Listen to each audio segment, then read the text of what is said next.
There's a Category 4 hurricane fast approaching Florida, and the governor is warning it will kill people in its path.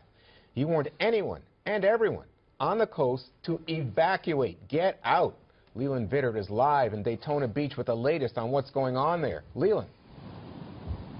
Juan, as a great reporter, you know that there's the macro view from the governor, the micro view from the local police chief here in Daytona Beach. And he told us it is not a matter of if, but when Hurricane Matthew kills people here in Volusia County, that is going to take a direct hit. You look out to the Atlantic right now, it has been kicking up pretty good for the past couple of hours or so. The wind has been picking up as well, and that's the real fear here. Not only the wind, it could hit 140 miles an hour. Many of the hotels along this strip are not rated for that in terms of either the structure or the windows, but the real fear here is the storm surge that is going to come up not only up this beach, but there's not much of a dune, as our Greg Gursky pointed out, to be able to stop this storm surge. Comes right up here, will be well over that green railing, and then slam in to this wall of businesses. And remember, businesses like this are all up and down the Atlantic seaboard. It's not just those that are boarded up 3, 4, 5 blocks in here in Volusia County that are boarded up in Brevard County. What makes Matthew so dangerous and so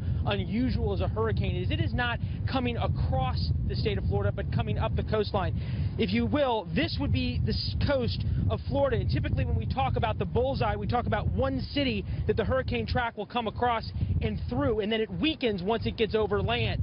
This hurricane is going to come all the way up the coast of Florida, and as it comes up the coast of Florida, it is the warm water that is out here in the Atlantic that will continue to fuel this, and this is why Matthew will remain such a powerful storm for so long, why it is potentially such a deadly storm as we have already seen. At 6 o'clock, they say they want people off the roads. At sundown, the beach access roads and the bridges all close, and at that point they're telling us that police will not come out and put their own lives at risk because it will be simply impossible to reach people who call 911 and have not already heeded their warnings to take shelter. Only a couple of hours left, Juan.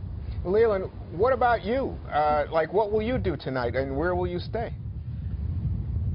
Where will we stay is a very good question. We're going to move inland off the barrier islands here because once the winds hit 50 miles an hour, we can't get off the islands and it could be potentially dangerous. Also, there's no really ability to move around and tell the story. So once we get inland, we're going to hook up with the Daytona Beach Police Chief Chitwood, who's a great guy, an old friend of mine from when I was down here as a reporter, is going to take us around in some of their much larger SUVs and pickup trucks and try to show us the brave work that they're doing through this storm. Keep this in mind, Juan, not only are all police working overtime, they have canceled everybody's days off and they have canceled everybody's hours off. Every police officer is reporting to work for 20-hour shifts. That's how seriously they are taking the storm, and still they have told so many residents, we may not be able to come get you if you need help. It may simply be overwhelming for us, Juan.